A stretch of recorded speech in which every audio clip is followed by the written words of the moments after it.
Bonjour à toutes et à tous, c'est Dorian de Plein Grandes Écoles. On se retrouve aujourd'hui pour une nouvelle vidéo exceptionnelle avec un entrepreneur étudiant en grande école qui a un parcours, vous allez voir, atypique et hyper riche d'enseignements, un focus sur l'éloquence, un concours et bref, plein de sujets hyper intéressants. Louis Tapi, tu es en notre compagnie. Est-ce que Louis, tu peux commencer par te présenter s'il te plaît ? Déjà, merci beaucoup Dorian de m'avoir invité dans ce magnifique podcast. Je suis tellement impressionné de voir ce que vous avez réussi à faire avec Plein Grande École, Mister Prépa et tout le groupe 11 Act. C'est impressionnant et c'est inspirant. De mon côté, je suis élève dans le bachelor de l'ESCP. J'ai de la chance d'avoir intégré cette école car on sait que l'ESCP et les écoles de commerce en général, un des plus gros points d'accroche pour celle-ci, c'est le réseau qu'on se fait avec elle. J'ai la chance de côtoyer des élèves de la grande école, des super professeurs, et aussi d'aller à des événements avec des alumni de l'ESCP pour entrer dans le monde professionnel aussi, très important. Et ça m'a beaucoup aussi aidé dans mon parcours personnel, dans l'entrepreneuriat, car j'ai monté ma boîte Speak Elite il y a à peu près un an, avec une équipe de l'ESCP, de jeunes de l'ESCP. À la base, ce n'était qu'un projet business dans notre cours de business, et aujourd'hui, c'est devenu la plus grande partie de ma vie, ce qui m'a poussé à prendre une césure pour me concentrer pleinement dessus. Magnifique. Justement, on va se focus sur ce projet entrepreneurial que tu as pu développer en parallèle de tes études. Est-ce que tu peux nous en dire un petit peu plus ? C'était quoi le cours ? Comment l'idée a émergé et est devenue Speak Elite qu'on connaît aujourd'hui, que tu vas nous raconter ? Alors, Speak Elite, c'est une grande histoire, parce que même si l'idée même, le nom Speak Elite est né à l'ESCP, l'idée était restée dans un petit coin de ma tête depuis le lycée. Je pense qu'on va pouvoir y revenir lorsqu'on va peut-être développer sur mon parcours académique scolaire. Mais le cours en particulier que j'ai eu à l'ESCP, qui m'a permis de développer et d'en faire ce que c'est aujourd'hui Speak Elite, c'était le cours de business. Donc, ma première année de bachelor à l'ESCP, j'étais à Londres, et on était mis dans des petits groupes pendant le premier semestre de ce cours, dans des petits groupes avec des camarades assez random, on connaissait quasiment personne à l'époque, et on nous a demandé de créer un business fictif. Donc les gens ont créé sur un peu tout et n'importe quoi, l'écologie, des trucs sur la science, des trucs sur la musique, plein de trucs. Et moi j'avais cette idée du coup de faire sur l'éloquence, sur l'enseignement de l'éloquence, et sur le partage de cet art qui est de plus en plus oublié et délaissé par l'éducation. Et donc on a créé ce business, j'ai eu un petit boost de motivation parce qu'on a gagné le meilleur business de ma classe, et on est allé le présenter à la compétition du campus de Londres, qui regroupait tous les autres business des autres classes, devant la Blue Factory, l'incubateur de l'ESCP. Nous n'avons pas gagné cette compétition-là, on a fini dans le top 3. J'aurais plein de trucs à dire là-dessus, je l'ai encore un peu là, pour plein de raisons. Mais bon, ça fait plus d'un an, donc c'est un petit peu passé.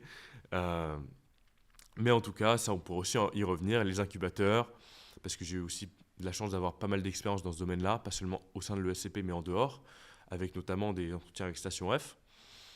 Et ouais, il y a eu beaucoup de choses que j'ai apprises avec le temps que j'ai passé là-dessus.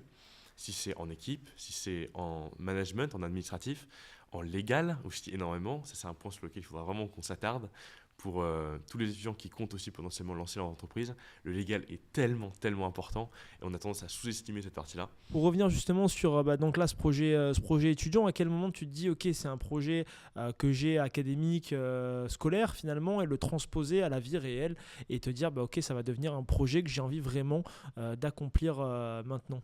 Les études, ça n'a jamais vraiment été mon truc. C'est-à-dire, j'ai fait l'école Génie Manuel au lycée, qui est une très bonne école assez élitiste. J'ai fait la partie de Lille, l'école de Lille de cette école, qui est peut-être un peu moins bonne que celle de Paris, qui est le meilleur lycée international de France. Bon, je ne suis pas rentré à celui de Paris, c'est pour ça que je suis allé à Lille. En même temps, je faisais pas mal de conneries à l'époque, donc ça m'a fait du bien de choper 2 ans en internat. Ça m'a un peu remis sur un bon cadre, parce que quand même, je trouve qu'à ces âges-là, c'est bien de quand même se former au travail. J'ai fait le BI, le bac international. C'est une des raisons pour lesquelles j'ai intégré le SCP. Le SCP a des très bons liens avec l'école Génie Manuel. Je sais que dans ma promo de 300 personnes, un truc très petit, mélangeant les bacs internationaux, les bacs français internationaux et les bacs français. Donc les trois, c'était un maximum de 300 personnes. Et on a une dizaine qui sont rentrées à l'ESCP. C'est énorme quand on regarde le nombre. Et ça, c'est parce que l'école Génie Manuel était très reconnue et que le bac international est encore plus reconnu. J'ai eu des terribles notes au bac international. J'ai fini l'année avec 28 sur 45. Donc c'est vraiment pas ouf. Mais au moins, j'ai réussi à rentrer par cette belle collaboration. Je ne sais pas si c'est une collaboration officielle, mais en tout cas, j'ai l'impression que c'en est une officieuse entre le GM et le SCP. Et je voyais que mes camarades aussi qui avaient des notes dans ces environs-là, ils sont rentrés. Et quand je regarde les mecs de l'ESCP qui sont rentrés dans le bachelor comme moi, ils avaient des 35, 40, 42, des notes où on peut aussi rentrer facilement à LSI avec, ou même dans des super écoles américaines avec. Donc j'ai eu de la chance de quand même faire ce parcours-là, même si j'aurais plein de trucs à y redire sur le système international, le BI, l'enseignement au sein de celui-ci, et les choses qui m'ont poussé justement à créer Speak Elite que j'ai tiré de ça. Et Speak Elite est passé en fait d'une idée à un vrai projet sérieux entrepreneurial. Comme je t'ai dit, j'ai jamais vraiment aimé les études. Et quand je suis arrivé en bachelor de l'ESCP à Londres, il n'y avait pas beaucoup de travail. Donc c'est on travaille vraiment pas beaucoup. Je sortais d'un BI qui est à peu près le même niveau que Hippocagne.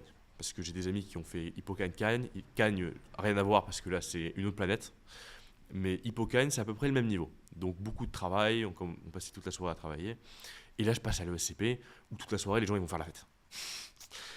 Et moi la fête ça n'a pas trop toujours été mon truc, j'aime bien sortir de temps en temps. Mais je me suis dit il faut que je trouve une activité qui m'occupe intellectuellement. Donc j'ai trouvé les échecs, qui sont devenus ma passion. J'ai beaucoup joué aux échecs à l'ESCP Londres. Et ensuite j'ai trouvé l'entrepreneuriat. Et l'entrepreneuriat, c'est un truc qui court un peu dans la famille. Mon père a monté sa première entreprise à 20 ans, mon grand-père à 23, 24. Et j'ai toujours été passionné par ça. Bien évidemment, le milieu dans lequel je suis influence ça. Quand je vois mon père épanoui dans ce qu'il fait, et mon grand-père encore plus, et voir que leurs efforts sont récompensés, ça motive. Et donc toute ma plus tendre jeunesse, j'ai passé à rêver justement de monter des boîtes, de faire du business. Je savais même pas ce que c'était qu'être businessman, mais déjà je disais à 5 ans j'ai envie d'être businessman. J'ai monté un site e-commerce de pêche à l'âge de 13 ans, parce que je suis passionné de pêche. Et quand j'ai vécu aux États-Unis, j'étais à Miami, et donc là je pêchais tous les jours. Et sauf que moi j'adore m'acheter du beau matériel de pêche, et que ça c'est pas gratuit. Et que mes parents ils me filaient pas de l'argent de poche illimité. Donc quand j'allais pêcher, ça c'était encore plus tôt, j'avais 12 ans, quand j'allais pêcher, je gardais mon poisson et j'allais le vendre dans le quartier. Et je le mettais, je me souviens, je regardais les courbes du poisson dans les supermarchés aux alentours et je les vendais à 20% plus cher, disant moi je vous le livre à domicile, je vous l'écaille, je vous le nettoie, il est très frais. Et ça me permettait de me faire un peu plus d'argent de poche quand j'étais là-bas. Et ensuite je me suis dit, allez, step up, j'ai envie de créer un site. Donc j'ai fait un petit truc Wix à genre 13 ans et j'avais des petits partenariats avec les retailers de matériel de pêche. Et comme ça, je faisais des tier lists sur le budget des gens, parce qu'en fait, c'était la première chose sur laquelle je m'attardais quand je faisais du shopping pour la pêche, c'était le budget, parce que je n'en avais pas. Donc ça, tu faisais ça aux États-Unis. Ouais, entre les États-Unis et j'ai un peu continué en France, honnêtement, ça n'a vraiment pas donné grand-chose, j'ai dû faire 50 € là-dessus. Mais c'était très fun. Ah, mais t'as mis la main dans le cambouis et t'as déjà testé des choses, donc Oh, mais c'est très faible, mais c'est juste pour te dire que j'ai toujours aimé faire ça et que ça m'a toujours intrigué de voir par quels moyens on peut utiliser sa passion. Moi, à l'époque, c'était la pêche pour essayer de s'occuper professionnellement, même si c'était pas professionnel, j'avais 13 ans, tu vois. Je faisais ça dans mon temps libre, j'aimais bien jouer avec le truc, tu sais, le Builder Wix, appeler les magasins de pêche et leur dire ouais, si jamais il y a quelqu'un qui achète dans votre magasin après ayant cliqué sur mon lien, vous me donnez 2 €, hein, un truc comme ça. Donc au final, il y a dû avoir une vingtaine de personnes qui ont cliqué et qui ont acheté, mais c'est déjà pas mal, tu vois. Et voilà, depuis, ensuite, je me suis un peu détaché de tout ça parce que bon, la pêche, malheureusement à Paris, il n'y a pas beaucoup de pêche, à part si on est dans la Seine, mais on sait qu'il n'y a pas grand-chose. Et du coup, bah, je suis retombé sur une de mes premières passions, surtout une que j'ai découvert de plus en plus, c'était l'éloquence, la rhétorique, s'exprimer et bien savoir s'exprimer. Parce que c'est un truc qui n'est pas donné à tout le monde. C'est-à-dire, la plus grande peur, c'est pas l'arachnophobie, la peur des araignées, c'est pas le vertige, c'est la peur de parler en public. Les gens, quand ils doivent parler en public, même dans une classe où tout le monde se connaît, ils ont peur, ils sont pas bien. En tout cas, la plupart des gens que j'ai côtoyés au lycée et même à l'université, ils lèvent pas la main parce qu'ils n'ont pas envie de se rendre vulnérables devant leurs camarades de classe. Et du coup, ça, c'est un truc que j'ai remarqué. Même pas forcément à travers ouais, j'ai la réponse, ah, mais je sais que tu as la réponse, pourquoi tu lèves pas la main, mais surtout à travers des sujets plutôt politiques, idéologiques. C'est-à-dire, je comptais peut-être en parler un peu plus tard, mais puisqu'on y est, dans le BI, on avait plein de cours. Par exemple, on avait ISS, Environmental System and Sciences. Donc, en gros, sciences de l'environnement. Dans ce type de classe, je pense, que la plus grosse valeur ajoutée d'aller en cours, c'est de pouvoir échanger avec son professeur. Parce que sinon, un manuel de sciences, je peux le lire chez moi. Mais quand un échange est rendu impossible par des idéologies différentes, je vais donner un exemple très concret bientôt, je pense que la pédagogie perd son sens, perd du sens. Donc, on est en cours de sciences environnementales. Mon grand-père maternel est océanographe. Il travaillait pour l'Ifremer, il était boss de l'Ifremer à Tahiti, c'est pour ça que d'ailleurs ma mère vient de Tahiti, et ensuite en Guyane. L'Ifremer, c'est l'agence des océans et de la recherche à l'étranger. Donc je suis un avide avocat de la préservation des océans et de l'environnement. Et j'en connais un paquet de choses, parce que quand même je suis un passionné de pêche, je connais les océans, les récifs coralliens, etc. Et donc quand on parlait de la conservation de l'environnement, de la préservation de l'environnement, il me laissait avoir des tirades, des discours de 2, 3, 5, 10 minutes. Et à la fin de la classe, tu vois, il me disait Louis, t'as vraiment géré, continue comme ça, c'est bien, t'inspires les autres. Non, non. Sauf qu'ensuite, cours prochain, là on va parler d'un autre sujet. J'ai même pas envie de divulguer, parce que c'est un autre sujet scientifique sur par exemple le réchauffement climatique. Mon point de vue cette fois-ci était un peu différent du sien, parce que c'est une autre passion que j'ai, c'est la science, et me cultiver à ce niveau-là. Et la science, ça reste de la théorie, c'est-à-dire de la théorie, c'est toujours remis en question, c'est savoir se questionner. Et là, mon point de vue était différent de celui qui voulait enseigner. Et là, quand j'ai essayé de partager ce point de vue, non seulement le professeur ne m'a pas dit Louis, tu as tort et voilà pourquoi, il m'a dit Louis, tu n'as pas le droit de penser et de dire ça. Et ça, c'était un peu la même histoire dans beaucoup de mes cours. Dans le cours d'anglais littérature, quand on parlait par exemple de romans sur le féminisme, où encore une fois, plusieurs interprétations sont possibles. C'est un peu le but de l'analyse littéraire aussi, c'est d'interpréter. Si l'interprétation ne convenait pas au professeur, elle était interdite. Le nombre de fois où je me suis retrouvé dans le bureau du proviseur, de la proviseure, parce que j'avais tenu une opinion qui était insoutenable du point de vue du professeur. Et ça, je trouve que c'est absolument pas ça qu'il faut qu'on recherche dans l'éducation. Que c'est justement le questionnement permanent qu'il faut essayer de trouver dans l'éducation. Dans la prépa, c'est beaucoup mieux déjà. Parce que dans la prépa, les élèves sont tellement bombardés d'idées, de questionnements. Enfin, ma copine Faustine, elle sort de prépa littéraire, Hippocagne-Cagne. Elle me racontait ses cours de philo. On peut explorer une centaine d'idées dans un cours de philo. Et il faut savoir suivre. Hein. Ça, c'est un des plus gros challenges de la prépa. Elle me montrait ses notes pour un cours. Il y a 4 copies doubles pour un cours. Nous, je pense que ça manquait peut-être un peu de profondeur intellectuelle. Tout ça pour conclure et pour dire, c'était une frustration profonde que j'avais en moi lors du coup de mon parcours académique au lycée du bac international. La frustration de ne pas savoir m'exprimer et de me faire boycotter limite en permanence. Et que mes camarades qui pensaient comme moi et qui voyaient les mêmes problèmes que je voyais dans certains cours restaient muets. Parce qu'ils n'avaient pas envie de se mettre dans la ligne de mire du professeur, parce qu'ils n'avaient pas envie de se mettre dans la ligne de mire de certains camarades qu'ils savaient penser différemment. Et moi je leur disais, mais mec, pourquoi je sais que tu es d'accord avec moi, pourquoi tu dis rien, pourquoi... Ah mais mec, moi je trouve ça, j'ai pas envie de me mobiliser pour ça, j'ai peur en fait si jamais je me trompe dans ce que je dis, nan.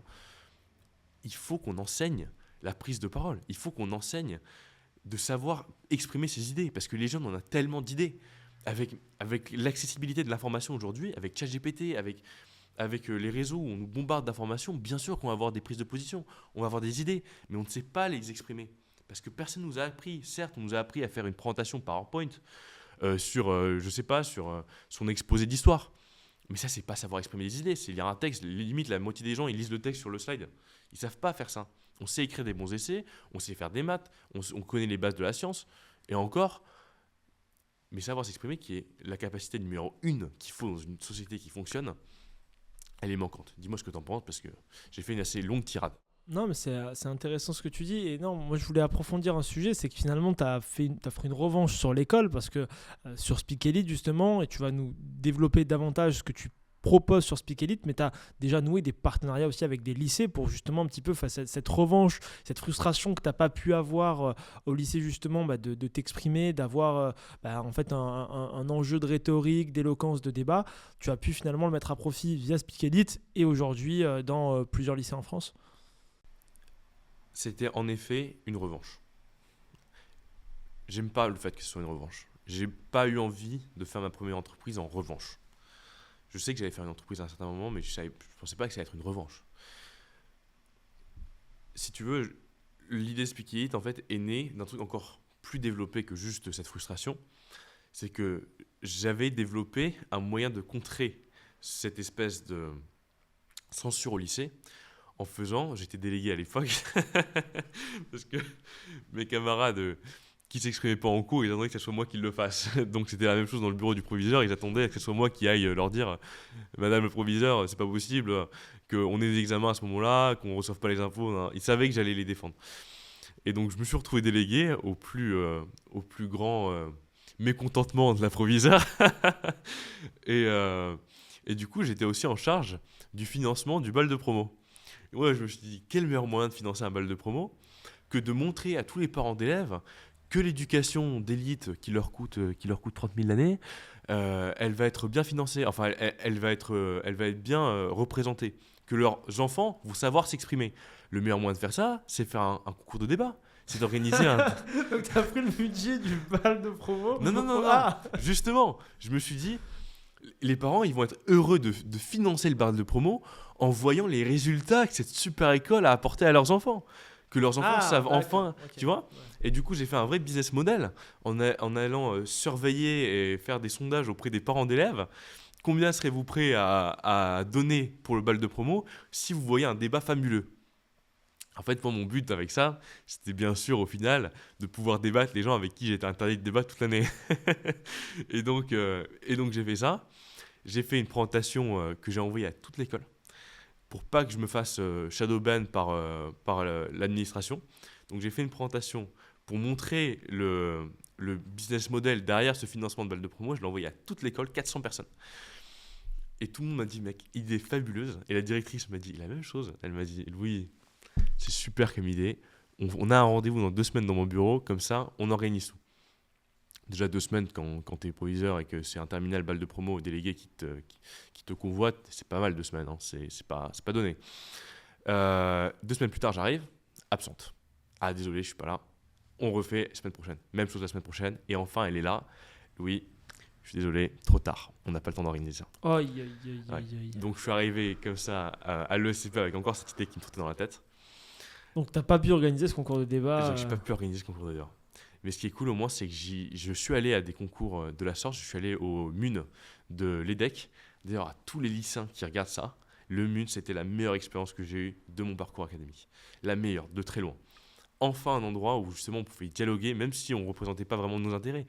Là, j'ai vu des gens, des jeunes de ma classe qui ne savaient pas bien s'exprimer, sortir de cette expérience avec un niveau qui avait triplé. Et ouais, j'ai adoré cette expérience. On était avec des élèves d'un peu partout en France. Donc encore une fois, on a pu rencontrer plein de gens différents. L'EDEC l'avait super bien organisé pour le coup. Là, j'en fais un peu la pub, mais il le mérite sur ce coup-là. Et, euh, et donc ça aussi, ça m'avait vraiment montré ce que ça pouvait être un événement étudiant lycéen qui met en avant la prise de parole, la rhétorique, l'éloquence, sans absolument pas être politisé, mais aussi en instaurant une culture diplomatique, parce que le MUN, du coup, moi j'avais les Émirats d'Arabes Unis, pas le pays le plus facile à défendre, pourtant on a gagné la compétition. Et en face, on avait plein de pays différents, donc ça nous cultive aussi sur plein d'enjeux géopolitiques.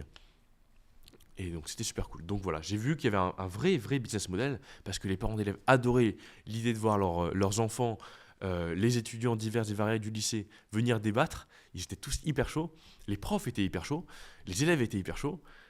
À la fin de l'histoire, l'administration n'a pas voulu, mais c'est pas grave, j'ai vu le potentiel. Donc je suis arrivé à l'ESCP.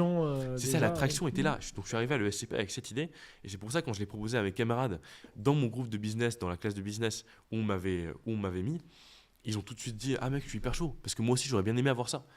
Et donc depuis, dans ce petit groupe-là, on a développé les cartes. Et tu sais, les cartes, c'est même pas moi qui ai eu l'idée des cartes. C'est une amie à moi qui s'appelle Alexandra Garios. Alexandra, shout out à toi. Qui en fait, on a fait tous des petites recherches sur comment on pouvait mettre en avant l'éloquence et la rendre accessible aux plus jeunes.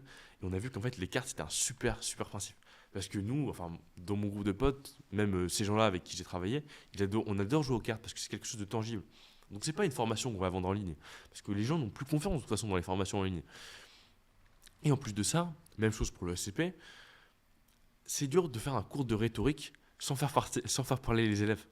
Parce qu'à l'ESCP, on a eu un cours de rhétorique Sauf que personne parlait, parce que c'était juste le prof qui faisait qui donnait cours en fait. Et comment t'améliores ta prise de parole si tu parles pas? C'est compliqué, c'est comme un instrument. Je joue de la trompette, j'ai fait 10 ans de trompette. Donc tu m'aurais mis 10 ans de slides sur comment jouer de la trompette, j'aurais pas pu te faire une note. Mais par contre, tu me fous la trompette sur la bouche pendant 10 ans et là je peux te faire un concerto. Même chose pour la parole. C'est bon, peut-être pas exactement la même chose, mais ça se rapproche. Tu vas pas apprendre à parler en regardant des slides. Tu vas peut-être t'améliorer, un peu comprendre la théorie, mais pour vraiment savoir parler, il faut t'améliorer. Toi, tu sais que, j'imagine que tu as énormément amélioré ta prise de parole depuis que tu fais Mister Prépa, et que justement, tu as l'opportunité de parler à tout le monde, de plein de milieux différents, de comprendre la personne en face de toi, à savoir l'adresser. Et donc, c'est un peu ça qu'on essaie de faire avec ça. C'est en fait rendre accessible l'art de parler à travers la pratique ludique de cet art. Donc par exemple, on a fait des cartes de débat. Donc là, comment ça se modèle? Donc là, tu as le paquet, tu sais quoi, on va prendre une carte au hasard. Donc là, tu as différentes thématiques. Alors, je vais te laisser en choisir une. Donc là, tu as 4 couleurs, c'est ça? C'est ça, 4 couleurs pour 4 catégories. Les vertes sont les socio-économiques. Directement à la cam. Les vertes sont les socio-économiques. Les bleus sont les philosophiques et les rouges sont les polémiques. La dernière catégorie, un peu plus fun et chill, c'est les violets qui sont la loufoque pour des débats vraiment écoute, on va prendre chill. Une petite violette. Une petite violette, tu veux pas une rouge pour le podcast, tu veux pas te faire censure par YouTube? Non, une petite violette, c'est sympa, on rigole. Donc là, c'est sympa, le thème est sympa. Donc là, mieux vaut être du matin. Donc là, et moi, j'ai mieux vaut être du soir. Et là, mieux vaut être du soir. Donc là, mieux vaut être du matin, c'était ma carte. Mieux vaut être du soir, c'est ta partie. Donc là, ici, moi, j'ai des arguments qui sont présents. On va vous mettre la carte directement. Elles sont présentes sur le site de Speak Elite. On vous le met directement en description. Et donc là, ici, moi, j'ai des arguments qui sont présentés. Par exemple, se lever tôt permet de profiter pleinement de la journée et accroît la productivité. Alors cet argument, maintenant, ton rôle, c'est de le mettre en valeur. Donc comment tu vas faire pour rendre cet argument convaincant? Là, je te laisse, tu vois, à froid. Okay. Là, c'est un petit challenge. Donc là, c'est uniquement sur ce paragraphe-là. Je ne m'inspire pas de ce qu'il y a après. Tu sais quoi? Je te demande juste sur celui-ci, comment est-ce que tu ferais pour le mettre en valeur? Donc je le mets en... peu importe, tu prends un exemple ou pas. Mec, forcément. Tu vas essayer de me convaincre que être du matin est meilleur en utilisant seulement cet argument pour l'instant. Il y en a 4 autres qui arrivent après, mais juste celui-là. En utilisant le se lever tôt permet de profiter pleinement de la journée et accroître la productivité. Oui. Ok. Moi, c'est chaud. Hein. Moi, c'est pas mon job de base. Mais ok. Donc je vais essayer de te convaincre. Donc pour relire, donc c'est se lever tôt permet de profiter pleinement de la journée et accroît la productivité. Ça c'est le premier argument. Se lever tôt, c'est avoir une longueur d'avance. Ouais. Ça c'est la virgule juste après. Donc là c'est mon premier argument. Je dois essayer de convaincre par rapport à ça. Donc je vais déjà commencer par dire, selon un certain adage, l'avenir appartient à ceux qui se lèvent tôt. Donc si on se lève tôt, on peut déjà avoir un gain de temps sur l'avenir, on peut être plus au fait de l'actualité parce que plus tôt on se réveille, plus tôt on prend connaissance de ce qui se passe, etc. Et de manière plus globale, on a l'image, tu vois, lorsqu'on se lève le matin, des petits papis qui sont par exemple avec leurs journaux, et c'est ceux qui vont justement avoir beaucoup plus de veille, qui vont avoir beaucoup plus de vécu et qui vont pouvoir beaucoup plus facilement attaquer une journée, qu'elle soit au travail ou autre, et même de manière plus générale sur l'aspect professionnel. Moi je le vois, généralement des dirigeants avec qui j'échange préfèrent commencer par des réunions le matin parce que ça permet en fait de te mettre dans une bonne dynamique pour après commencer ta journée et être, j'ai envie de dire, sur des rails positifs. Ok. T'en penses quoi? Moi je suis pas du tout j'en pense quoi? Un orateur. Je vais m'inspirer du coup d'un argument sur la carte arrière. Ok. Donc toi c'est mieux vaut être du soir. Tu sais quoi, je vais en prendre un au hasard. Je vais regarder l'argument 5, le dernier, puisque toi tu as pris le premier argument de la carte en faveur. Je vais prendre le dernier argument de la carte en défaveur. Mieux vaut être du soir. Je vais le lire une première fois pour que vous voyez ce qu'il y a écrit dessus. Ensuite, je vais faire de mon mieux pour le mettre en valeur en utilisant la rhétorique. Les technologies modernes et les modes de vie actuels sont souvent adaptés à ceux qui veillent tard pour profiter des loisirs et des interactions en ligne. Bon, pas facile. Alors. C'est vrai. Alors, comment je vais faire pour le mettre en valeur? Ok. Surtout dans un setting peut-être un peu plus professionnel, où là tu m'as parlé du coup de ta vie professionnelle, où tu arrives à te lever tôt pour justement accomplir plus de choses professionnelles. Lui, il parle de divertissement. Et donc, de répondre aux professionnels par du divertissement, ça peut avoir tendance à décrédibiliser, mais on va faire de notre mieux. Alors, c'est parti. Dorian, dans ton argument, tu m'as parlé du fait que commencer sa vie professionnelle dès le matin, organiser des rendez-vous, être productif dès la première heure était bénéfique. Moi, j'ai envie de te dire qu'il faut un peu penser à nous aussi. Il faut aussi penser à toi, à moi, qui ont tendance à tellement travailler qu'on n'a plus trop de temps pour nous.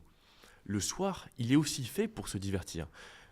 Tous les jeux en ligne ont un peu été faits pour ça. Il y a beaucoup plus de personnes qui vont jouer, je sais pas, à Call of ou à chess.com comme moi à 23h que à 7h du matin.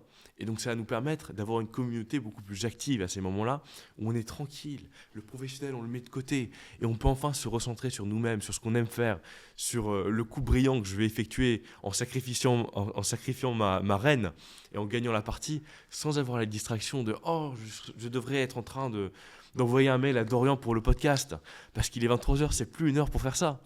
Donc moi j'ai envie de te dire aujourd'hui, être du soir, c'est mieux pour toi, c'est mieux pour moi, car dans la vie il n'y a pas que le travail, il y a aussi les distractions, il y a aussi les échecs. Et donc je conclurai cet argument avec ça. J'étais un peu ric-rac, mais j'espère que ça t'a convaincu. Mais alors moi, pour moi, les deux, ils vont de pair. C'est-à-dire que tu peux très bien en fait bosser le matin, te divertir le soir. Enfin, moi, c'est mon quotidien, tu vois. Donc, est-ce que finalement, les deux arguments ne peuvent pas aller de pair et sont forcément en opposition? Ils ne le sont pas, mais mon but, c'est de te tuer avec cet argument. Ok. Mon but, c'est de gagner le débat. Parce que là, on peut aussi, bien évidemment, débattre dans la bienveillance et dans la pure pédagogie. Mais entre nous, personne ne veut faire ça. Quand on aime débattre et s'exercer à l'oral, c'est aussi pour un gain derrière. C'est aussi pour savoir dire « Ah, mais là, j'ai gagné la partie. Là je t'ai battu, Dorian. Là, non, là, ton argument, il tenait pas la route. » Et en fait, le but de ces cartes, c'est de pouvoir faire ça sur plein de sujets différents. Là, tu vois, on a pris une loufoque, mieux vaut être du matin ou mieux vaut être du soir. Là, par exemple, je prends une carte socio-économique qui va parler de l'économie du ruissellement. L'économie du ruissellement fonctionne, l'économie du ruissellement est un mythe. Donc ça, c'est pour les gens qui sont un peu plus passionnés d'économie, et même ceux qui ne le sont pas, vont apprendre là-dessus. On a des sujets un peu plus géopolitiques. L'UE est néfaste, l'UE est dans l'ensemble positive. Ça, par exemple, c'est un sujet qu'on ne traite pas à l'ESCP, par exemple. Dans toutes les écoles de commerce, de ce que j'ai entendu, c'est un sujet qu'on ne traite pas. Parce que, encore une fois, c'est quelque chose qui a été accepté maintenant par à peu près la globalité, par la couverture des médias. Par exemple, un sujet qui va beaucoup te parler d'Orient, avec Mister Prépa, c'est il y a une morale universelle ou il n'y a pas de morale universelle. C'était le sujet de l'ENS de l'année dernière, si je me souviens bien. Et qui a, par exemple, tous les étudiants de prépa ont été amenés à se confronter directement à celui-ci. Et donc ça va peut-être être un sujet de débat qui va plus leur parler. Ensuite, dans les polémiques, encore une fois, pour pas que tu te fasses censure par YouTube, je vais pas toutes les sortir. En tout cas, je pense que celle-là, on peut en parler. La peine de mort est justifiable et acceptable, ou la peine de mort est injustifiable et inacceptable. Encore une fois, certains des plus grands auteurs ont parlé de ce sujet. C'est un sujet qui a fait les têtes d'affiche pendant tellement longtemps, qui aujourd'hui aux États-Unis est encore d'actualité, et à fond d'actualité d'ailleurs. Et c'est un sujet sur lequel il faut qu'on se questionne, parce que ça reste des questionnements fondamentaux pour le fonctionnement d'une société, des questions qui vont façonner la manière où la culture évolue, où les mœurs évoluent, etc. Donc voilà, c'est un mix entre rhétorique, débat et culture, et on a essayé de le rendre accessible au plus grand nombre, avec plusieurs niveaux, espèces de niveaux différents, parce que bien évidemment, les sujets abordés n'auront pas tous la même facilité. Par exemple, le matin ou le soir, c'est très facile d'en débattre. C'est très facile de se confronter aux idées de l'adversaire.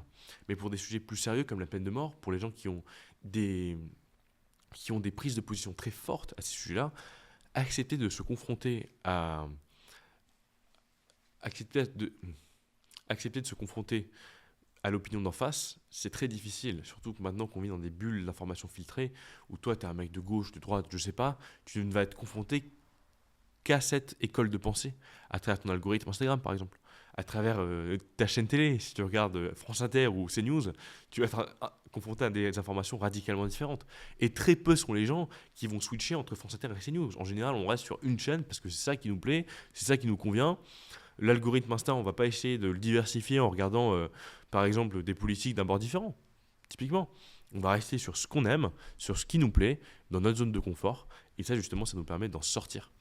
Okay. Et de se confronter à l'opinion adverse. Non, très, très intéressant en tout cas. Moi je trouve que c'est assez cool. Après j'adore les jeux de société en général, mais de l'avoir un peu tourné de manière plus ludique et sympa, c'est intéressant. Et donc là je vais te demander, Louis, de ranger les cartes et on va sortir quelque chose d'autre parce que là, il y a une grosse annonce à faire. Donc, je vais teaser ça. Mais en tout cas, les cartes, on met les liens en description pour ceux qui veulent aller s'amuser, qui veulent potentiellement acheter un jeu Rhétoric Art. Tous les liens sont directement en description de la vidéo. Et Louis, donc là, j'ai des petits flyers donc, que tu distribues dans différentes universités, différentes écoles françaises. Donc là, c'est la compétition nationale de débat étudiant Rhétoric Art, le CNDER. Est-ce que tu peux nous en dire un petit peu plus sur cet événement qui va bientôt avoir lieu? Alors Dorian, cet événement, c'est tout simplement le plus ambitieux que j'ai entrepris depuis ma très jeune carrière entrepreneuriale. C'est d'organiser la plus grande et plus prestigieuse compétition de débat en France. On met un prix à la clé qui n'a jamais été fait auparavant par d'autres associations ou concours. On a un jury dont tu fais partie qui est assez exceptionnel, avec Fabrice Epstein, ex-secrétaire de la conférence, qui est un des plus hauts grades dans la cour des avocats, on peut dire ça comme ça. On a aussi Florence Bosque, qui est l'ex-codirectrice de l'école Janine Manuel, qui a une expérience phénoménale dans tout ce qui est éducation et management aussi, bien sûr, parce qu'elle a été codirectrice, et qui est aussi médaillée de la Légion d'honneur. Ça, c'est aussi très sympa. Et on a, dans Zérodi, yours truly, qui va pouvoir aussi représenter, j'imagine, un peu les étudiants de prépa et tous les étudiants que tu as l'habitude justement aussi de représenter à travers tes médias. Et enfin, on a aussi Pierre Faury, qui est un peu la star de l'éloquence de notre génération, qui a accumulé plusieurs centaines de milliers d'abonnés et de vues sur ses vidéos d'éloquence, très très méritées, parce qu'honnêtement, à chaque fois que j'en regarde une, ça me fait très rire et ça me fait aussi beaucoup réfléchir. Il arrive à faire un mélange, un espèce de cocktail Molotov assez compliqué en général à assembler, entre l'humour, la réflexion, l'émotion. Et donc on est très très heureux de l'avoir parmi nous dans ce jury. C'est quelqu'un de très humain, de très approchable et surtout de très passionné, ce qu'on ne voit pas très souvent malheureusement dans les stars de l'internet en général, à part toi aussi, Dorian bien sûr. Et donc on a un jury assez exceptionnel, ça sera à l'Hôtel de l'Industrie dans Paris 7, un lieu assez emblématique, historique pour les personnes qui y sont passées. On a Eiffel, on a les Frères Lumière qui y sont passés parmi tant d'autres. Et c'est un lieu d'échange et d'innovation. Donc on a aussi beaucoup de chance de pouvoir le faire là-bas. Et on est aussi suivi par des jolis médias, les tiens, Mister Prépara Palais Grande École, Maille Orientation, qui est le média numéro 1 de l'orientation des lycéens, qui est mené par Camille Zira, que tu as pu connaître aussi. Et on a aussi Sud Radio et maintenant Eco-Réseau, qui vont aussi nous suivre à travers cette ascension vers l'événement. On espère avoir quelques centaines, j'espère quelques milliers d'inscriptions pour cet événement, qu'on puisse vraiment sélectionner les 32 meilleurs orateurs, débatteurs français ou étrangers, tant qu'ils savent bien s'exprimer et qu'ils sont convaincants. Tout ce qu'on leur demande pour candidater, c'est une vidéo de 2 minutes où ils plaidoient une cause qui leur tient chère. Ça peut être politique, apolitique, philosophique, loufoque, ce qu'ils veulent. Une cause qui leur tient chère, on est juste là pour voir leur aptitude à convaincre et à partager. Et aussi le fait qu'ils sortent de l'ordinaire. Parfait, pareil, on met les liens en description concernant justement cette grande compétition qui va avoir lieu donc, le 15 et 16 novembre, Hôtel de l'Industrie Paris 7. Il faut s'inscrire en amont, que ce soit pour y participer ou que ce soit pour être candidat et prétendre au cash prize. Pour rappel, 10 000 € à la clé, c'est pas rien. Le cash prize sera distribué ainsi. La première place sera aux alentours de 4 500, deuxième place aux alentours de 2 000, troisième place 800. Et ensuite, nous allons donner plein de cadeaux physiques, si c'est des belles bouteilles de champagne, de vin, de chocolat, aussi des formations. Nous avons des partenariats sur l'aspect formation aussi qu'on va distribuer. On est encore en train de travailler sur l'aspect sponsoring de l'événement. Ça va être aussi un événement qui va beaucoup nous aider vis-à-vis de la marque Speak Elite, parce que son premier but, c'est de générer énormément de contenu. On sait qu'aujourd'hui, beaucoup de choses avancent et marchent par le contenu. Donc comment est-ce qu'on va faire parler de nous avec cet événement-là ? Déjà, vous allez débattre, ceux qui veulent participer à l'événement, avec les Rhétoric Art. Donc ça va mettre en avant notre produit. Et on espère aussi pouvoir produire entre 160 et 250 extraits court format, ainsi qu'une cinquantaine d'extraits long format de 15 à 20 minutes. Donc ça serait les extraits du coup interview, débat en soi-même, réaction jury, plan audience, etc. On a vraiment mobilisé une grosse équipe pour la captation de l'événement. certains de tes partenaires, de tes collaborateurs en feront partie pour la médiatisation de Planète Grande École. Et donc, je vous conseille de candidater aussi vite que possible. J'espère vraiment vous voir là-bas. Magnifique, ça fait plaisir et hâte de voir ça. Donc, on voit voilà, que l'éloquence, c'est ta passion, que ce soit par Speak Elite, par Rhetoric Art, par cette compétition nationale d'éloquence que tu vas organiser. Et j'ai envie de te dire, voilà, il y a peut-être un aspect de ton histoire, de ton parcours qui t'a donné cette envie-là. Tu nous en as parlé avec ton lycée, mais il y a aussi ta famille. Tu nous parlais de ton père, de ton grand-père entrepreneur, cet héritage familial. Est-ce que tu peux nous en dire un petit peu sur l'influence que ça a pu avoir sur ton parcours entrepreneurial déjà jeune mais très ambitieux avec une belle vision? Avec plaisir. Le parcours, alors l'influence qu'a eu ma famille sur mon parcours en gros. Je pourrais pas te dire concrètement comment est-ce que, par exemple, mon grand-père a influencé Speak Elite aujourd'hui, outre que l'idéologie derrière la création de cette entreprise. L'idéologie que le savoir, par exemple en rhétorique, devrait être accessible à tout le monde. Juste un exemple concret pour te démontrer ça, c'est on a une entreprise anglaise qui s'appelle Pitdex qui a fait un jeu de cartes à peu près très similaire au nôtre. Ils l'ont fait avant, donc ils n'ont rien copié du tout. Mais eux, c'est pas sous format jeu, c'est sous format on va t'apprendre à mieux parler. Storyteller Tactics, ça s'appelle. Eux, ils rendent leur paquet accessible au gentil et généreux prix de 220 €. Le nôtre, il est vraiment fait pour les étudiants. Donc on l'a mis à 24,90. Il y a beaucoup de matière grise qui est partie derrière. Chaque conseiller qui est venu, qui a regardé mon jeu et qui a regardé la qualité derrière les arguments, etc., nous a dit ce truc-là, tu devrais le mettre à 100 balles. Tu devrais le mettre, ok, 50 €, 70 €. Jamais de la vie, il faut mettre ça à 24. Limite, on se dévalorise en faisant ça. Et moi, j'ai dit, mais c'est pas possible parce que notre première audience, c'est les étudiants. Et même moi, en tant qu'étudiant, même si je suis très, très privilégié, je pense pas avoir mis 50 € dans un jeu de cartes. Donc ça, c'est la première chose, c'est d'essayer de rendre accessible ce savoir, de le partager comme lui a essayé de le faire. Bernard Tapie a essayé de le faire dans les banlieues. Il a fait tellement quand il était ministre de la ville, il a essayé de faire tellement justement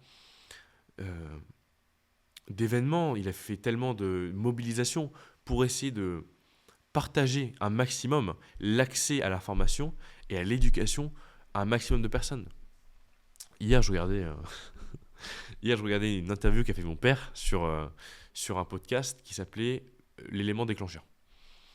Il a duré 1h30 et lorsque mon père parle de mon grand-père, ça m'a rappelé pas mal de trucs, donc je vais aussi le paraphraser là, à l'instant. Mon grand-père, son élément déclencheur à lui, c'était l'armée. Parce que à l'armée, justement, il s'est retrouvé avec des mecs de tous les milieux. Il était fils d'ouvrier, fils d'infirmière, fils d'ouvrier, fils d'infirmière. Il vivait dans... Là, l'espace de ton studio, c'était son appartement entier. Ils étaient 4. Hein. Il avait un frère, son père, sa mère. Il devait sortir de chez eux pour aller aux toilettes. Le soir, il mangeait du café au lait. Donc, c'est pas le même parcours de vie que j'ai eu, du tout, loin de ça. Mais lui, son élément déclencheur, c'était justement de se retrouver dans un milieu mixte avec des gens de toutes les horizons, à l'armée. Et là, il a pu se comparer justement aux autres. Et c'est là où il a pu jauger vraiment son potentiel. Il a dit, mais attends, mais moi, je suis plus intelligent que lui. Enfin, j'ai beaucoup plus de facilité à faire X, Y tâches que lui. Je suis meilleur physiquement que lui. Et là, il a pu se valoriser d'une manière beaucoup plus juste. Parce que quand on est dans un milieu où tout ce qu'on voit autour de nous, c'est la même chose, lui, il pensait qu'il allait finir plombier ou ouvrier comme son père. Et ensuite, quand il a réussi justement à se mettre, à s'infiltrer, limite dans un endroit où il a pu se comparer aux autres, il a dit, mais non, pourquoi me limiter à ça? Pourquoi? Et c'est là, en fait, qu'il est rentré et qu'il a dit, bon, bah, là, c'est bon, c'est parti, je me lance à fond. Il a commencé à faire de la musique. Il a lancé ses albums avec le nom Tapy, T-A-P-Y. Ça, dans notre langage actuel, c'est un peu flop. Pas trop, mais c'est un peu flop. Ensuite, il a fait de la Formule 3, donc pilote. Il a eu un accident grave, il est tombé dans un coma. Et son ami, un de ses meilleurs amis, lui, il a dit, bon, c'est bon, j'arrête, j'ai appris ma leçon. Son meilleur ami a dit, non, moi je continue, il est mort. 2 semaines plus tard. Et ensuite, il a commencé à faire du porte-à-porte, en vendant des télés. En fait, ça a commencé, encore une fois là, si vous voulez vraiment avoir l'histoire complète, mon père a fait des interviews parce que c'est son fils, donc il connaît un peu mieux l'histoire. Mais en tout cas, je peux quand même vous la raconter. d'une manière totalement correcte, je pense. Euh, il faisait un jour, il était chez lui et il y a un vendeur au porte-à-porte qui est venu essayer de lui vendre une télé. Ensuite, et en fait, il s'est rendu compte que le vendeur au porte-à-porte, il faisait n'importe quoi. Il a dit, est-ce que tu as déjà réussi à vendre une télé en faisant ça? Le mec, il a dit, non, t'as raison, c'est pas trop mon truc, je suis pas très vendeur. Et donc, il a dit, bon, très bien, file-moi la télé, moi je vais le faire. Il est allé faire du porte-à-porte, il a inventé une espèce de stratégie assez drôle. Il est venu avec un petit carnet de sondage, parce que là, à l'époque, le porte-à-porte, c'était un des premiers moyens de vente, donc il fallait un peu sortir de l'ordinaire. Quelqu'un est bien plus apte à répondre à quelqu'un qui va dire ah, je fais un sondage pour X, Y chaîne, qu'à quelqu'un qui va dire ah, je suis là pour te vendre un truc. C'est d'ailleurs, encore une fois, bon, après c'est un peu logique, mais j'ai un peu recréé ça hier en faisant du tracting. Hier, j'ai fait du coup du tractage avec ma petite équipe pour la compétition. Et quand tu viens voir quelqu'un et que tu vas le voir, bonjour, excuse-moi, hein, et que tu as ça dans la main, et qu'il y a 5 autres mecs dans la rue qui sont venus le voir comme ça avec ça dans la main, il va dire non, non, pas le temps, pas le temps. Alors que moi, ce que je faisais hier, c'est que j'avais une petite sacoche, j'avais tous mes trucs dedans, et j'arrivais dans la main, tu vois, en costume, tout ça, avec rien dans la main, et j'allais voir des gens dans la rue un peu déstabilisés, genre qu'est-ce que je fais là? Excuse-moi, j'ai juste une petite question. Et là, la personne elle s'arrête parce que il doit me demander la direction et tout. Est-ce que tu aimes débattre? Et tu vois, juste un truc, bam, phrase Ouais, d'accroche ça surprend. pour déstabiliser. Ouais, est-ce que j'aime débattre? Ouais, ça dépend. Tu veux débattre là maintenant? Là, je peux pas. Je dis, ah non, non, moi je veux pas débattre maintenant. Mais par contre, si toi tu aimes débattre, là on a une compétition qui va t'intéresser. Et là, à tous les coups, la personne en face, à part si c'est un snob, c'est qui Snowbod, genre, ils vont dire, ah bah mec, super, ok, je vais passer le mot. On verra ce que ça donne. Hein, on verra ce que ça donne. Pour l'instant, on n'a pas mis l'inscription, mais ça commence à bien décoller. Et donc lui, ce qu'il faisait, c'était ça. Il allait voir en disant, ouais, j'ai un sondage télé. Est-ce que ça peut vous intéresser de répondre? Et les gens disaient, ah ben moi j'ai pas de télé, désolé, je peux pas répondre à ton sondage. Je dis, ah bah très bien, machine a prévu cette éventualité, donc on va vous donner une télé pendant une semaine. Par contre, on vous demande de bien la regarder, hein. Comme ça, à la fin de la semaine, moi je reviens avec mon truc et j'ai envie que vous ayez des réponses. Et donc ils disaient, ah bah super, parce que les mecs du coup ils avaient une télé gratuite pendant une semaine, ils étaient très contents. Et du coup quand ils revenaient la semaine prochaine, ils allaient leur reprendre leur télé et eux ils avaient pas envie qu'on leur reprenne leur télé. Parce que tu sais, c'est comme le one week free trial. Moi j'ai pas envie à la fin de la semaine de plus avoir mon compte. Donc eux ils se disaient, ah non, mais moi j'aimerais bien regarder la télé, on peut pas s'arranger. Et du coup, il leur disait, bon bah écoutez, maintenant qu'elle est utilisée, je peux vous faire un prix d'amis occasion d'un. Et à chaque fois, ça passait. Parce que eux, du coup, ils étaient convaincus qu'ils avaient une super affaire, alors qu'à la télé, ils leur vendaient au prix du marché, quoi. Et en même temps, ils étaient hyper contents parce que ils avaient pu la tester. Et du coup, ils la testaient à fond parce que c'est ce qu'il leur avait demandé. Et donc, ils voulaient la garder. Donc, il a fait ça, ça a très bien marché, petit à petit.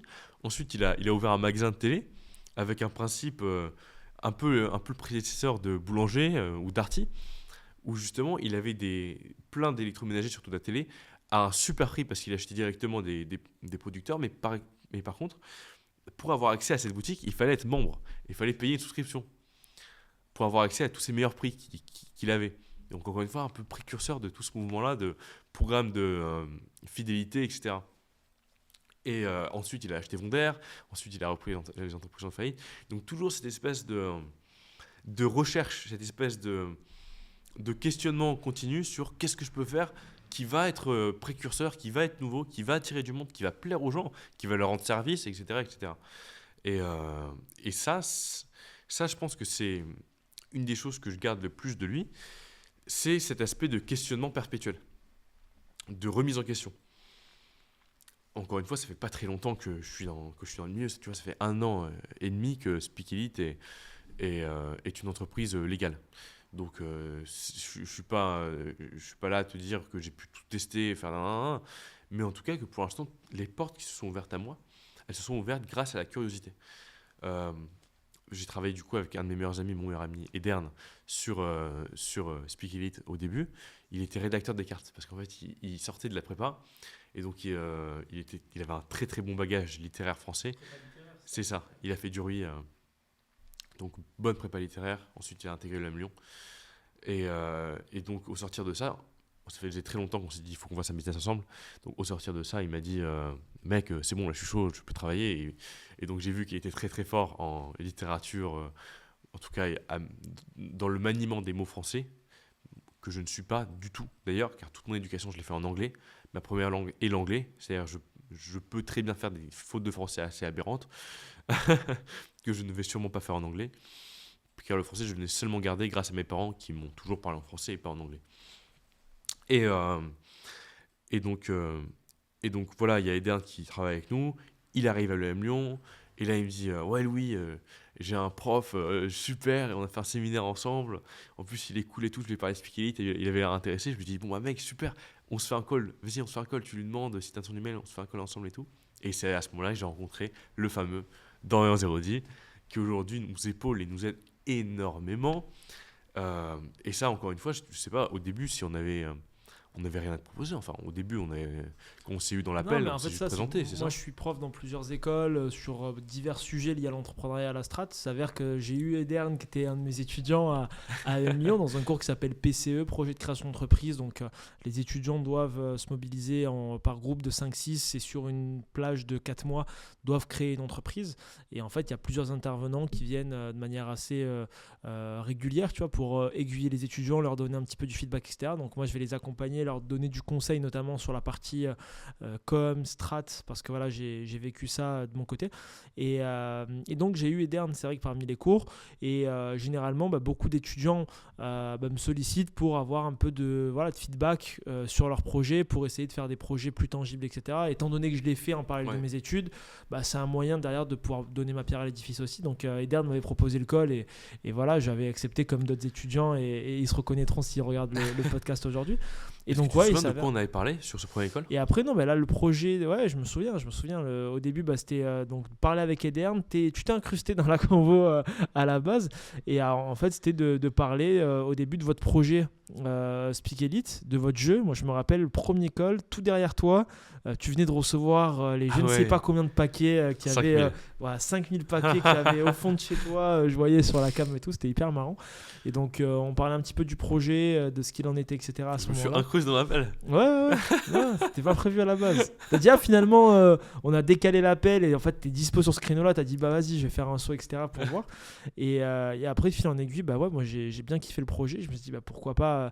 Voilà, moi, je me suis un petit peu retrouvé il y a quelques années en arrière où j'avais mon projet en parallèle de mes études, donc Mister Prépa avec Benjamin et qu'on a poursuivi après aujourd'hui avec le groupe Eleven Act.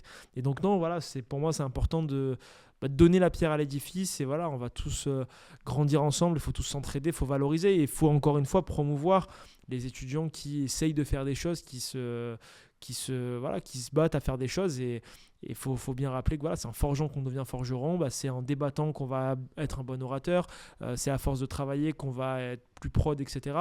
Et de manière plus globale, dans la vie au quotidien, si on arrive à débloquer plein de situations à titre pro, moi je trouve qu'on peut aussi les débloquer à titre perso. Bref, tout ça pour dire que non, on s'était rencontrés par pur hasard et voilà, c'est avec grand plaisir moi que je vous accompagne dans cette aventure qui est magnifique et voilà, et comme je le dis souvent, que ce soit un échec ou une réussite, ça restera un apprentissage et derrière tu sortiras grandi quoi qu'il en soit de cette expérience. Donc, Mais donc, tu vois, à la base, moi je trouve que tout ça pour dire que la curiosité c'est est ça. essentielle. Mais tu bien vois, sûr. toi, t'es curieux vis-à-vis de qu'est-ce qui va m'amener du coup Edern dans cet appel-là, c'est à quel sujet. Moi, tu vois, à la base, je suis hyper curieux de voir ce Dorian, il a un super succès, comment est-ce qu'il a fait pour réussir et tout. Parce que je pense pas qu'on t'ait demandé, en fait, moi je suis pas arrivé, je me souviens pas être arrivé dans l'appel avec un truc concret à te demander, je pense que c'est arrivé un peu plus tard. Non, mais c'est de l'échange, tu vois. De Voilà, l'échange naît des choses et comme tu le disais, faut s'intéresser à toutes les personnes qui nous entourent. c'est Et ça. en fait, une excellente opportunité peut arriver à un instant T. Donc, J'ai une anecdote à te dire vas-y, vas-y, je t'en là-dessus, prie. sur mon grand-père, que j'ai appris cette anecdote il y a une semaine, Ah ouais, fou. lors d'un événement organisé par le Chinese Alumni, Chinese ESP Alumni Association, qui est un groupe d'alumni de l'ESCP. Leur fondatrice, Hayan Lilabé, est aussi notre investisseuse. Elle nous a énormément soutenus et du coup, je viens toujours à ces événements du Chinese Alumni. Et d'ailleurs, c'est drôle, on est allé au Chinese Business Club, moi je vais au Chinese Alumni, Chinese Everywhere. Et donc, je vais à cet événement. Et à un moment, à la fin de l'événement, Hayan me présente à ce monsieur, un, un Libanais, je pense, d'origine, si je me souviens bien. Et quand il sait du coup que je suis le petit-fils de Bernard Tapie, il me dit ah mais j'ai une anecdote à te raconter sur ton grand-père. Et, Incroyable, tu l'apprends. mais à chaque fois que je rencontre un mec dans la soixantaine, il y a une anecdote à me raconter dessus. Donc ça, c'est toujours hyper sympa parce que ça cultive la mémoire, tu vois, Bien sûr. de ce qu'il a été, de l'impact qu'il avait, mais des gens de tout milieu. C'est-à-dire, il y a des fois, il y a un balayeur qui peut très bien me dire, j'ai rencontré ton grand-père et c'était incroyable, il m'a marqué, hein, comme un mec businessman multimilliardaire qui va me dire, c'était un goat. Hein. Et donc ce monsieur, il me dit, c'était pas moi directement qui l'ai rencontré, c'est mon ami qui est allé à son bureau, random, pour savoir qui c'était. Et en fait, il allait à son bureau. Il avait des bureaux à l'époque, je ne me souviens plus sur quelle entreprise c'était, si c'était Vonder, Adidas, X, Y, Z, de tout ce qu'il avait eu. Il allait à son bureau, il a eu un entretien avec lui pour juste en fait, connaître qui c'était vraiment, parce qu'on l'a vu à la télé, hein. Et donc il est allé, mais en fait, il n'avait rien à lui demander. Il voulait juste découvrir la personne par curiosité. Et en fait, il est sorti du rendez-vous. Et ensuite, quand il était sur le point de sortir de l'immeuble, du bureau, mon grand-père apparemment l'aurait chassé, enfin l'aurait suivi, et lui aurait demandé, mais attends, là t'es en train de partir, tu ne m'as rien demandé.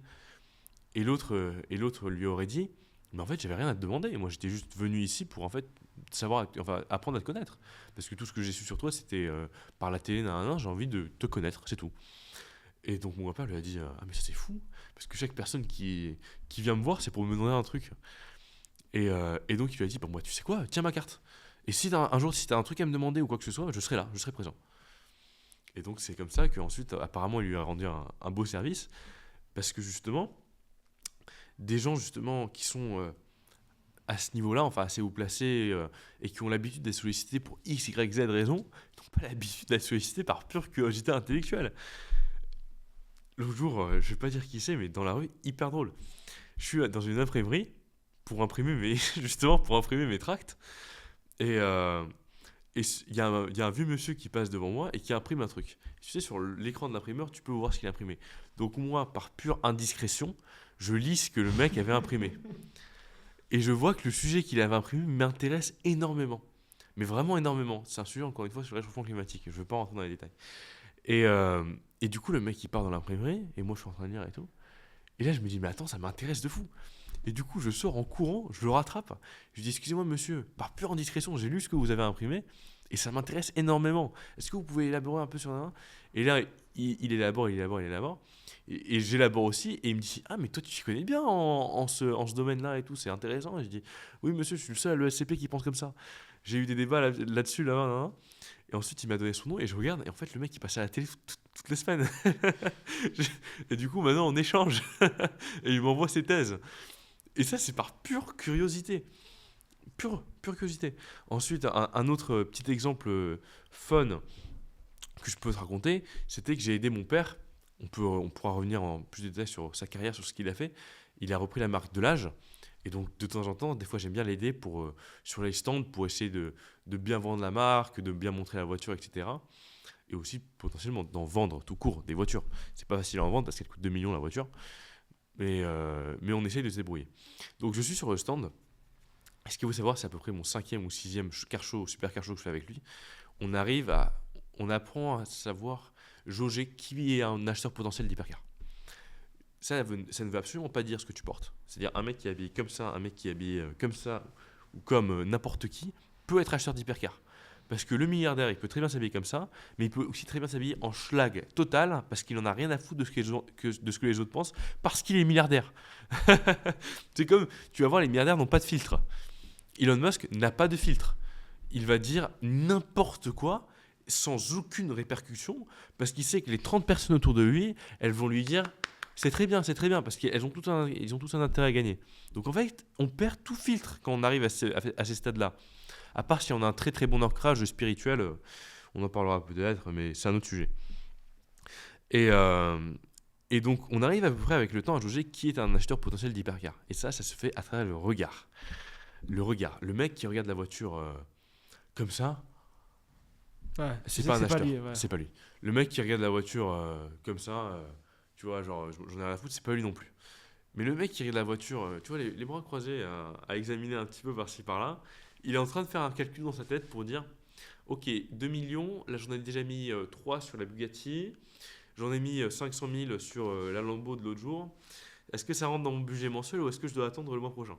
Tu vois, c'est ça la réflexion qu'il a en Et tête. par exemple, tu vois, là, pour faire un aparté, est-ce que si demain tu achètes une Delage, tu as une potentielle plus-value comme si demain tu achètes une Rolex ou pas nécessairement? On sait que de base, une voiture se déprécie. Est-ce qu'il y a un enjeu potentiel de valorisation? C'est un investissement en ce sens, au même titre qu'une montre par exemple, ou pas nécessairement? Alors, Delage est une marque qui a plus de 100 ans, qui a, je sais pas envie de dire de bêtises, qui a une centaine d'années, qui est morte pendant la révolution industrielle, lorsque le gouvernement français a mis des énormes taxes sur l'acier, parce qu'il y avait des pénuries d'acier, et le gouvernement ne voulait pas que les riches aient accès à l'acier et que les pauvres non. Parce que du coup, les manufactureurs d'hypercars de l'époque, donc Delage en faisait partie, Bugatti en faisait partie, Delahaye en faisait partie, il y en avait à peu près 5, des grosses marques de l'époque, les plus grosses étant Delage et Bugatti, qui sont en fait toutes allées en faillite parce que le gouvernement avait totalement avait rendu leurs matériaux de fabrication inaccessibles. Et Bugatti a été racheté par Koenigsegg plus tard. Ils en ont fait ce que c'est aujourd'hui, c'est-à-dire une des plus grandes marques d'automobile tout court qui existent, qui pèse des milliards. Et maintenant, mon père essaye de faire la même chose avec Delage, qui était leur concurrent de l'époque, pour essayer de les reconcurrencer aujourd'hui. Une Delage de l'époque, qu'on aurait très bien pu acheter à l'époque je sais pas, 60 000 euros actuels, aujourd'hui, en vaut 400 000, 500 000, 600 000. Des fois, ça peut monter jusqu'à 1 million. C'est un artefact historique. Pour qu'une voiture moderne, à un prix aussi élevé, atteigne de tels prix, ça dépend seulement et uniquement du succès de la marque dans le futur. C'est-à-dire que si mon père arrive à refaire de Delage ce que c'était par le passé, c'est-à-dire une référence dans l'automobile de luxe et de l'ultra-luxe, la première voiture, la Delage D12, va valoir beaucoup plus. Elle va prendre beaucoup de valeur. Si jamais la marque plante demain, ça arrive dans n'importe quel secteur, ça peut arriver. Là, je ne sais pas, je ne peux pas te dire la valeur qu'aura la voiture. Ce sera peut-être une pièce collector, puisque ce sera la seule qui aura été sortie, ou une des seules qui aura été sortie. Ça va peut-être prendre de la valeur, je peux pas prédire l'avenir. Aussi, mais en général, quelqu'un qui achète une voiture comme ça ne le fait pas pour un investissement. Il le fait pour pur kiff. Et ce qui est un peu triste dans l'histoire, c'est qu'en général, un mec qui achète une voiture comme ça, qui a été créé pour la performance, parce qu'à la base, mon père est fan d'automobile. À la base, mon père est fan d'automobile. Quand il était tout jeune, il gagnait des courses amateurs de Porsche. Justement, sa passion a vraiment exponentiellement grandi lorsqu'il a pu conduire une F3. Et il a dit la F3, c'est la plus grosse sensation que j'ai eu de ma vie, j'ai envie de recréer ça à tout prix. Et le rendre accessible. Bon, c'est pas très accessible, c'est 2 millions d'euros. Mais de rendre accessible à moi-même déjà, de pouvoir reconduire, de ressentir ces sensations. Et c'est comme ça qu'en fait, il a lu un article dans Bloomberg ou je sais pas quoi sur le marché de la hypercar. Et il a dit ah mais ça c'est en train de grandir, c'est en train de grandir. Peut-être que j'ai envie de me lancer. C'est mon rêve de faire ça à la base. Et donc il s'est lancé, il a créé l'aide de l'âge des 12. Et on a pour but avec cette voiture de la faire. On a pour but de pardon. On a pour but avec cette voiture qu'elle soit la plus rapide au monde sur circuit à travers les voitures homologuées sur route. Parce qu'elle va être homologuée sur route. Et donc voilà, c'est une expérience extraordinaire pour lui de se lancer dans la construction de voitures. En général, tu vois, les constructions de voitures, ça se fait avec une méga marque qui va racheter le truc et qui va injecter des milliards dedans pour construire, pour avoir une équipe technique. Nous, on a une équipe technique exceptionnelle avec 14 ou 15 ou 16 ou 20, mais en tout cas vraiment beaucoup de titres FIA, ce qui est à peu près des Champions League, mais dans l'automobile. Et tout ça, il a réussi à le faire tout seul en fait. Il a réussi à le faire tout seul en limite en auto-entrepreneur. Il a repris le projet tout seul. Moi, j'ai de la chance parce que je suis très très bien entouré. J'ai mon cofondateur, Marco Besana, qui travaille avec moi depuis le début, qui lui a pris en charge toute la partie B2B école, parce qu'on a déjà des partenaires avec des écoles à Los Angeles, à Hong Kong, j'espère bientôt à Madagascar, et j'espère surtout bientôt en France, même si c'est un peu plus difficile de les démarcher, un peu plus lent en France, même si on sait qu'au final, on essaie tous d'aller un peu plus vite, et que c'est jamais facile dans le système éducatif. Et donc lui a pris en charge toute cette partie-là, moi j'ai pris en charge toute la partie B2C. Mais ce qui est super cool surtout, c'est qu'on s'est au téléphone 2 heures par jour et qu'on va justement discuter de stratégie, on va se motiver. Si un jour il y en a un qui est qui est pas efficace ou qui a besoin d'un peu de motive, il y a l'autre qui va toujours être là. Bon, Marco, il a jamais manqué de motive, il se lève à 5h du matin, il va faire une course Ah, il est du matin, lui. Ouais, lui, il est du matin, 5h du matin, le mec, il se lève, il va faire sa course 1h30, il revient chez lui, il prend le petit-déj, à 7h du matin, il est sur son bureau en train de travailler, et il va se coucher à 22h. Et donc c'est travail, travail, travail, travail, travail. Et en plus, lui, il n'a pas pris d'année de césure de la SCP. Donc, donc il est à Turin actuellement. On a eu de la chance parce qu'on a quand même passé 2 ans ensemble à Londres et à Paris, ce qui nous a permis vraiment de travailler main dans la main. Et sinon, oui, j'ai aussi beaucoup de chance d'être entouré de ma copine aussi, qui m'aide beaucoup dans ce projet-là, qui me supporte beaucoup là-dedans. J'ai eu de la chance de travailler avec mes amis dans ce projet-là et d'avoir plusieurs cerveaux toujours impliqués dessus. Parce que c'est très très dur, surtout quand c'est une de nos premières expériences de se lancer sur un projet et d'être le seul cerveau dedans. Parce qu'il faut se rappeler, surtout dans un produit B2C, que ce qui nous plaît à nous va pas plaire à 99% de l'audience. Parce qu'on est tous uniques dans notre propre manière, de notre propre manière. Et donc moi, par exemple, un jour, quand j'avais fini de faire le site des rhétoricartes de Speak Elite pour la première fois, moi, j'étais hyper content parce que ouais, j'ai mis des visuels qui me plaisent. Hein. Je me suis rendu compte que ça plaisait à 0,1% à personne et que les gens qui arrivaient sur mon site, ils restaient une seconde parce que le visuel leur plaisait pas, tu vois. Heureusement, on a ces données-là avec Meta, avec tout ça. Mais ça, c'est encore des trucs hyper importants à apprendre. Et ensuite, si je peux juste, je sais qu'il va bientôt falloir qu'on termine, mais sur un autre point, peut-être à aborder vis-à-vis de mon grand-père, c'est aussi sur l'aspect personnel, plus qu'entrepreneurial ou business, c'est les valeurs qu'il a mises en avant, les valeurs de famille qu'il a mises en avant. Que moi, j'ai une sœur, j'ai une petite sœur qui s'appelle Eva, qui est actuellement à l'ISRA. Et j'ai pas toujours été un frère exemplaire, loin de ça. Euh, j'ai un peu mal pris le fait que mes parents aient quelqu'un d'autre après moi. Donc ouais, j'ai pas été un super frère quand j'étais très jeune. Mais mon grand-père était toujours là justement à me dire, Louis, il faut que tu sois bien avec ta sœur parce que la famille c'est tout ce que tu auras, tu vois, c'est ça qui sera toujours là avec toi. Et c'était un grand-père surtout très présent qui, euh, qui était toujours là pour nous quand ça allait pas, quand j'étais malade, qui s'intéressait énormément à la médecine. En fait, il s'intéressait à tout. C'était quelqu'un d'intrinsèquement curieux dans tous les domaines. À la, à la, à la course automobile, tu vois. Il a fait le record du monde de la traversée de l'Atlantique en bateau. C'est lui qui tenait le gouvernail. Ensuite, dans le football, c'est lui qui allait dans les vestiaires motiver les joueurs. Dans la Champions. Adidas, ministre de... Tu vois, tout ça, c'est alimenté par la curiosité. Et en fait, le besoin d'assainir cette curiosité et de mettre les moyens de son côté pour le faire.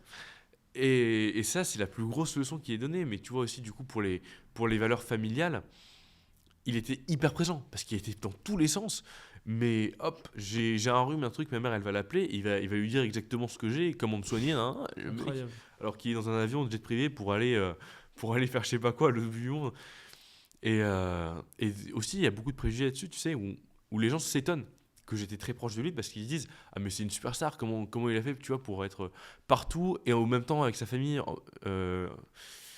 Ça c'est aussi un super bon management du temps, d'avoir des gens fiables autour de toi qui t'aident à t'organiser aussi. Euh, et aussi d'avoir de soi-même envie d'être présent pour sa famille et d'avoir des valeurs fortes justement qu'il a été instauré par lui-même, sa famille avant lui. Enfin, tu vois, ça c'est des valeurs qui se transmettent. J'espère pouvoir les transmettre aussi aux prochains tapis qui suivront Magnifique. dans l'arbre généalogique. Donc là, Bernard a ramené des titres à l'OM, Laurent des titres FIA À à de l'âge. Delage. Et donc là, qu'est-ce qu'on peut espérer le mot de la fin pour Louis Tapi Voilà. Là, tu me compares à deux géants à mes yeux. Comme tu m'as comparé dans ton post LinkedIn avec Bolloré, Dassault, etc. Qu'est-ce qu'on peut dire pour Louis Tapi? Écoute, c'est le début, je pourrais pas te dire ce que l'avenir attend pour moi. J'essaye d'être droit dans mes bottes, j'essaye de faire ce que je pense être juste. La foi m'a beaucoup aidé là-dessus. Je suis quelqu'un qui n'était pas croyant toute ma vie. Ensuite, je suis arrivé à Londres et je le suis devenu. Et ça m'a vraiment énormément aidé dans ma vie professionnelle et même dans ma vie de tous les jours. De où est-ce qu'on se tient, tu vois, d'un point de vue de valeur, Ou est-ce que... parce que la vie, c'est très dur de vivre seul, même surtout quand on est entouré par-ci par-là, parce que les relations, ça vient, ça part, etc. Donc d'avoir un bon appui spirituel, moi je le trouve en Jésus, mais après tout le monde fait ce qu'il veut, je trouve ça hyper important, un ancrage, tu vois. Donc qu'est-ce que demain attend pour moi? Ça, je ne sais pas. J'essaye de faire ce qu'il y a de mieux, j'essaye de transmettre le savoir que j'ai eu le privilège d'avoir à mon jeune âge. Je sais que j'ai une facilité à aller vers les gens, à m'exprimer, qui m'aide énormément dans ma vie. Je sais que c'est pas donné. Je sais que là, hier, je faisais du tracking. Mon équipe, il me regarde aller voir monsieur, madame, je sais pas quoi, tout le monde. Il me dit, mais comment tu fais pour, avec autant de facilité, choper le mec dans la rue qui est en train de discuter avec 4 autres mecs, les interrompre? Parce qu'en fait, on n'a rien à perdre, tu vois. Mais ça, c'est un truc qui n'est pas inné. Il faut débloquer les verrous et après... Voilà. C'est pour ça acheter RetroCart. Mais non, mais les liens en description. C'est ça, lien en description. Mais en plus de sérieux, ce que j'essaye de faire, c'est juste un bon impact sur la société. Je vis ma vie correctement. Je la vis en accord avec les valeurs qui me propulsent, qui me font aller de l'avant, avec des gens que j'aime, que je respecte, et qui sont aussi OK avec ce que je fais. Et comme dirait quelqu'un d'Orient, dis-moi si tu sais de qui je parle, ne cherchez pas à réussir dans la vie, mais battez-vous pour réussir votre vie. Ah non, j'ai pas la ref. C'est qui? T'as pas la ref? Non. Je te présente Bernard Tapie. Ah, magnifique. Très belle conclusion, très belle ouverture. Merci beaucoup Louis pour ces enseignements, pour cette conclusion. Tous les liens sont en description qu'on a évoqués durant cet échange. N'hésitez pas à liker, commenter si ce n'est pas déjà fait, vous abonner également, nous dire ce que vous avez pensé de cet épisode et on se retrouve très vite, j'espère, à la compétition. Et sinon, on se retrouve très vite sur Plein de Grandes Écoles. Merci à tous.